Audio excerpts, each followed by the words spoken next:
কনে যাচ্ছিস তোরা? ঘুরতে যাচ্ছিস? আমার এই জলগুলো হচ্ছে বলেছি ঠান্ডা হয়নি।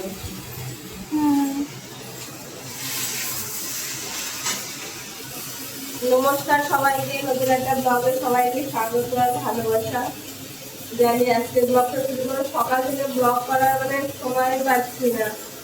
সকালবেলা নিজে ঘুম থেকে উঠে এত বেলা করে উঠেছি, এর থেকে কথা বলতে বলতে আমার টাইম চলে গেছে। তারপরে বোন বাড়িতে নেই, ও একটু বেরিয়েছে, তাই বললাম তা তুই যা, আমি রান্না করছি। ও রান্না বান্না করে যেতে পারিনি, কাজকর্ম করিনি। ও ঘুম থেকে উঠে ল্যাপ খাচ্ছে, ল্যাপ খেয়ে তাই বেরোলো। থালা বাসন দুপুরগুলো বেজেছে। আর যে মাছ ভাজা করবো, মাছের ঝোল করবো। আর এখানে হচ্ছে আলু বেগুন কেটে রেখেছি, আলু বেগুন কচু আলুর তরকারি। তারপরে এখানে হচ্ছে উচ্ছে ভাজা, উচ্ছে দিয়ে আলু দিয়ে। তো এই হচ্ছে রান্না বান্না হবে। শরীরটা না একদম ভালো নেই জানো তো। কালকে গিয়েছিলাম এখানে কাজের জন্য, কাজের হালাত খুব খারাপ। তো আমি যেহেতু যখন বাড়ি ছিলাম না, তখন ভেবেছিলাম ওখানে ঘরের মধ্যে একটা দোকান করবো, পার্লার করবো, যেহেতু হাতের কাজটা জানি না। কলকাতায় তো অবস্থা এখন খুবই খারাপ, সত্যি কথা বলতে। যে টাকা স্যালারি বলছে ওই টাকায় সত্যি আমি কাজ করতে পারবো না। তো আমি এখন চিন্তা ভাবনা করছি বাড়ি যাব, কালকে সকালে বাড়ি যাবো, গিয়ে দেখি কি হয়। ওখানে পরিস্থিতির উপরে ডিপেন্ড করবে কি করব না করব। এখন এই মুহূর্তে কি প্ল্যান করছি না করছি সেগুলো তোমাদের সঙ্গে শেয়ার করলাম না। আপাতত বাড়িতে যাই, বাড়িতে গিয়ে দেখি পরিস্থিতির উপরে সব কিছু হবে। ঠিক আছে, এটাই হচ্ছে কথা। তোমাদের সঙ্গে বলতাম, কিন্তু আমি একদম মানে সকালবেলা শরীর একদম ভালো লাগে না, একদম না। শরীর প্রচন্ড খারাপ লাগছে, এত শরীর খারাপ নিয়ে না আমি আর পারছি না এত জার্নি করতে, এ করে কাজ করতে। মানে কাজ তো করিনি, কাজ এখন খুঁজে পাইনি। যাই হোক, স্যালারি কলকাতায় প্রচুর কম। আমি প্রথমে যখন কলকাতায় স্যালারিতে কাজ করতাম, মানে তার হাফও না, মানে হাফটা হলেও হয়, তার হাফও না। এত বাজে পরিস্থিতি, এত হাতের কাজ শিখে এখানে এসে কি লাভ হলো। তা সেই চিন্তা করে আমি বললাম ওর থেকে তো বনগাঁতে ভালো হবে, বনগাঁতে তাও কম বেশি স্যালারি দেয়, ঘরে খেয়ে তাও করা যায়। দেখি ওখানে একটা ডিসিশন নিচ্ছি, চিন্তা ভাবনা করছি কি করবো না করবো। অবশ্যই তোমাদেরকে পরে শেয়ার করবো। তো চলো, যাই হোক রান্নাটা করে নিই, তারপরে আবার আসছি। ডাল ঢালছি, আলু ভাজা ঢালছি। স্বপ্নগুলো আমার বন্ধুরা জানতে চাইছে তোর মুখ থেকে।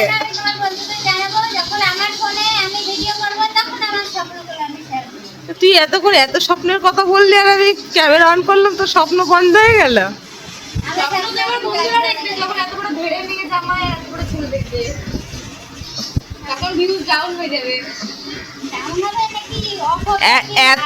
এতক্ষণ তো তুই আমার ছেলে মেয়েগুলো নিয়ে নিচ্ছিলিস, তা এখন নে বল সবার সাথে। আমি তো নিয়ে নিয়েছি, আমি তো বলেছি তোর দুটো মেয়ে আমার। তো শুধু মেয়ে ছেলে নিলে হবে না, মেয়ে নিতে হবে, জামাই নিতে হবে। ও মা, এখনো তো সবাই রেজিস্ট্রি আছে, এখনো তো বাকি খরচ বাকি।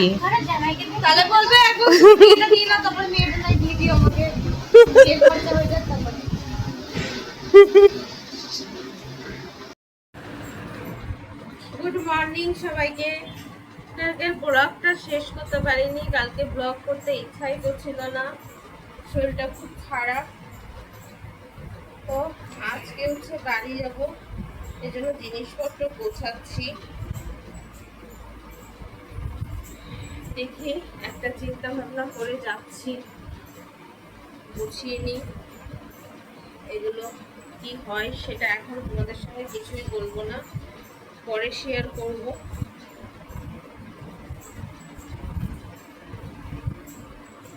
এখন 10টা কত না 11টা ট্রেন আছে, ওটা বলবো।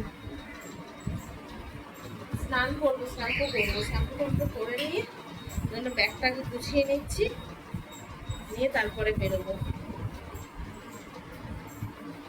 চলো স্নান করে আসি, আবার পরে কথা হচ্ছে।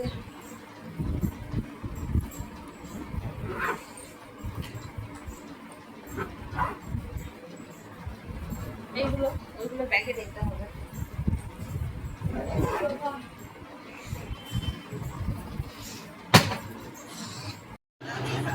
এখন আসলাম স্নান করে, স্নানটা করে নিলাম, একটু ফ্রেশ লাগছে। আর এখান থেকে না কি ওষুধ নিয়েছি কি জানি, মানে আগে যে আমার ওই আয়রনের ওষুধ চলছিল, সেই ওষুধ হচ্ছে দেখিয়ে বলছে ওই কোম্পানি হবে না, অন্য কোম্পানি। তো ওই খেয়ে যেন আমার আরও হাত পা ফুলছে, আরও হাত পা যন্ত্রণা হচ্ছে, পেন হচ্ছে প্রচণ্ড। খালি খালি আমার পুরো 150 টাকা জলে গেল, দূর চোখের মধ্যে ভিজতে ভিজতে। তো এখন শ্যাম্পুটা করে নিলাম। বাবা এখানে এসে 2 দিন শ্যাম্পু করলাম। তো চলো, বোন হচ্ছে রান্না করছে আর আমি গুছিয়ে নিই। 11টা কত ট্রেন আছে সেটাতে বেরোবো। হাতে পায়ে জোর পাচ্ছি না, শরীর সুস্থই হচ্ছে না কোনো রকমভাবে। এই যে মহারানী ভিক্টোরিয়া রান্না করছে, মানে কি বসিয়েছে, ডাল সিদ্ধ, কচুরলতি হবে আর কি সব কুমড়ো টুমড়ো দিয়ে বানিয়েছে। কিরে আজকের মতন শেষবারের মতন ব্লগে তোদের নিচ্ছি, আবার কবে নেব? দেখো এটা কাটছে ফোন, এখন 11টা বাজে, আর এটা দেখো শুয়ে আছে এখনো। এবার ওর যা, স্নান করে আয় সোহান, স্নান করে আয় যা। তো চলো রেডি হয়নি, আগে খাওয়ার কোনো ইচ্ছা নেই, খেতে কোনো ইচ্ছা করছে না, ওকে তাই বলছিলাম খেতে ইচ্ছা করছে না, খিদেই পাইনি, কি খাবো বলো? এত পিঠির ব্যথা না, আমি নড়তে পারছি না, একটা প্যারাসিটামল খেতেই হবে। চলো পরে আসছি। এই এটা এটা কার ভাত? আমি এত ভাত খাবো না, ভাত তোমার এই কটা দে। সে বাড়ি গিয়ে যা হয় দেখা যাবে, আরো কমা। আরে না না, আরো কমা, আরো কমা, আমি অত খাবোই না, আরো কম, আরো কম। আর তরকারি কমা, তরকারি কমা, এত খাবো না, লতিমতি কমা। না আমি এমনিতে কচুর লতি অত খাই না, ওই কুমড়ো কমা। এক গাদা ভাত দিয়েছে, কি তাকাচ্ছিস কেন তুই এরকম করে? তাকানো, দেখো তাকাচ্ছে, দেখো। আমাদেরকে আবার বলে সবজি খা, সবজি খা, নিজে তোমরা খাই না। আমি এখন সকালবেলা ভাত খাই বলে, 11টা বাজে। চল কটা খেয়ে নি। বাবা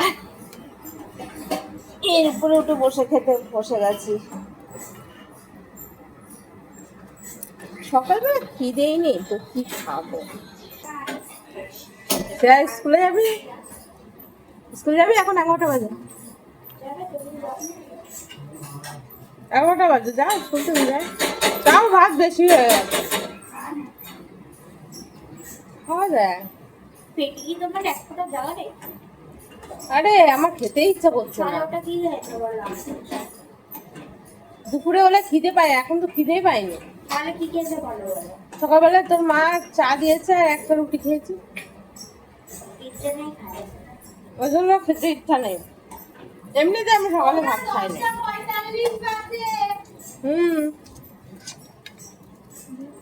তো না না মাছটা গরম করে দিই। আর কিছু নেবো না। কনে যাচ্ছিস তোরা? ঘুরতে যাচ্ছিস? আমাদের ফেলে রেখে আমাদের নিয়ে যাবি না? তা আমাদের তো এখনো দেরি আছে ট্রেনের।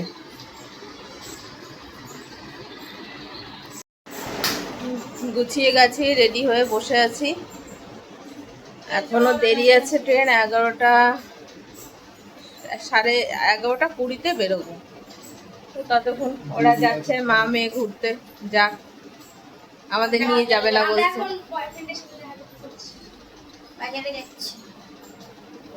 খাসির মাংস আনতে আমরা চলে যাচ্ছি বলে, বড় বড় বড় মাথা খাবি? মানুষের মাথাগুলো থেকে নিয়ে খাসির মাথা।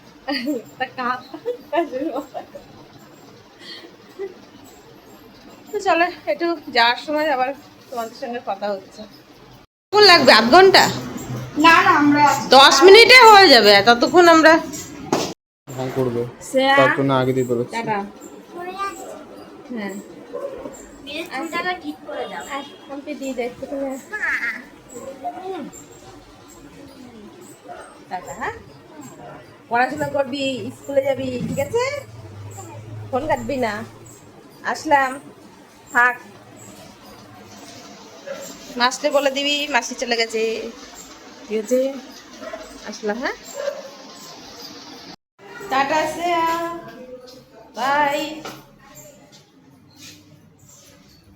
চলো যাই, ট্রেন টাইম হয়ে গেছে। তো আমি এখন আছি বারাসাত স্টেশনে, আর বোনও আছে আমার সাথে। আমরা যখন বেরোচ্ছিলাম তখন মানে ট্রেন ধরবো, তখন বোন ফোন করলো, দিদি একটু বারাসাতে চ, বারাসাতে দরকার আছে, তো আমি তোকে পরের ট্রেনে তুলে দিচ্ছি। তো আমি বললাম ঠিক আছে তাহলে তুই আয়। তো বারাসাতে নেমে আমরা কাজটা মিটিয়ে তারপর হচ্ছে বারাসাতে স্টেশনে এখন দাঁড়িয়ে আছি। আর এখানে না প্রচুর জোরে মাইক বাজছিল, যার জন্য আমি ভয়েসটা দিইনি, কারণ ভয়েসটা পরে দেখলাম যদি ইনকেস কপিরাইট চলে আসে তাহলে প্রবলেম হয়ে যাবে। তো সেটার জন্য কিন্তু আমি ভয়েসটাকে স্কিপ করে দিয়েছি, দিয়ে আমি আবার ভয়েস দিয়ে কথা বলছি। তো যাই হোক, এখানে দুজন দাঁড়িয়ে আছে, আমি বনগাঁ লোকাল ধরবো আর বোন হচ্ছে ক্যান্টনমেন্ট ধরবে, এর জন্য। আর এখন হচ্ছে প্রায় কটা বাজে, 1:30 2টো মতন বাজে। তো দাঁড়িয়ে আছি এখানে। আর সোহান কিন্তু আগেই বাড়িতে চলে গেছে। ও বাড়ি থেকে বললাম ওকে একটু ভাত কর, সিদ্ধ ভাত, তারপরে হচ্ছে আমি বাড়িতে যাব। আর যাই হোক, আজকে তো রান্নাবান্না সেরকম কিছুই হবে না। তো চলো বাড়ির দিকে যাই, তারপরে কথা হচ্ছে। বন্ধুরা, অনেকক্ষণ পরে আসলাম বাড়িতে। এসে কোনো রকম একটু সিদ্ধ ভাত করেছি, আলু সিদ্ধ ভাত, আলু ছিল তাই সিদ্ধ ভাত করে খেয়েছি। রাত্রেও আর কিছু রান্না করিনি, ভালো লাগছে না, কি রান্না করব, বাজার ঘাট তো কিছু নেই, কালকে দেখি কি করি। এসে একটু ঘর দুয়ারগুলো ঝাড় ঠাড় দিলাম, বিছানা টিছানা পরিষ্কার করলাম। আর সারাদিন আর ইচ্ছা করছিল না, জানো তো, খুব ঘুম পাচ্ছিল। ভিডিও আপলোড দিয়েছি তাও অনেক দেরিতে, আমার 2 দিন ধরে পুরো একদম অন টাইমে, 2 দিন না 3-4 দিন ধরে অন টাইমে ভিডিও যাচ্ছে। কিছু করার নেই, বাইরে ছিলাম, নেট ছিল না। কালকের থেকে আশা করি টাইম মতো ভিডিও দিতে পারবো তোমাদেরকে। তো বাড়িতে আসলাম, এখন দেখি কি করি, চিন্তা ভাবনা। এখন আর কিছুই বলছি না তোমাদেরকে, এখন কি করব কিছু শিওর হয়ে উঠতে পারিনি। বলছি না, আমার মাথায় কোনো কাজ করছে না, টেনশানে মাথা অলরেডি খারাপ হয়ে আছে। এর জন্য এসছি, দেখা যাক কি হয়। তো চলো, আজকে আর বেশি কিছু বলবো না, আজকের ব্লগটা এখানেই শেষ করলাম। আবার পরে তোমাদের সঙ্গে দেখা হচ্ছে, ততক্ষণ সবাই ভালো থেকো, সুস্থ থেকো, আবারও কালকে দেখা হচ্ছে।